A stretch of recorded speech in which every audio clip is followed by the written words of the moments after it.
Kung sanggupsal nga at hotpot ang cravings mo, meron yan dito sa 1+1 Hotpot plus Barbecue sa Tomas Morato, Quezon City. Pagpasok mo nga ng restaurant nila is very simple and dim yung place na makikita mo.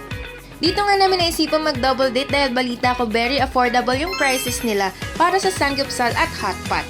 Pagdating mo is bibigyan ka nila ng checklist, checkan mo lang dyan lahat ng gusto mo.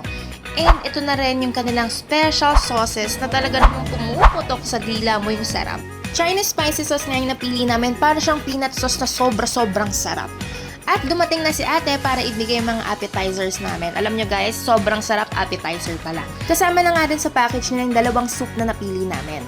Andito na kami sa taste test ng appetizer. Simpleng manilang nila pero sobrang ninamnam. Tapos yung kimchi nila, saktong-sakto yung lasa.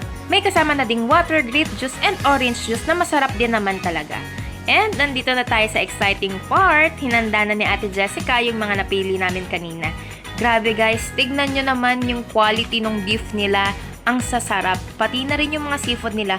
Halata talagang fresh na fresh.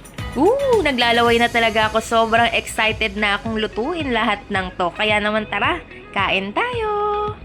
Ayan na nga, nagluto na ako. Grabe, tignan nyo yung thin slices ng beef na yan. Halata mong fresh talaga and very high quality. Pati ang veggies at cheese, sobrang panalo talaga. Sobrang enjoy namin yung date namin dito. Kaya naman sweet-sweetan lang kaming apat dito dahil ang sarap nung kinakain namin dito sa 1+1 Hotpot plus Barbecue. Kasing tamis ng pagmamahalan namin yung dessert na melona, sino ba namang hihindi dyan? Kaya naman guys, kung samgyupsal at hotpot ang cravings nyo, punta na kayo dito sa 1+1 Hotpot plus Barbecue. Ma-enjoy nyo talaga. Yun lang, bye!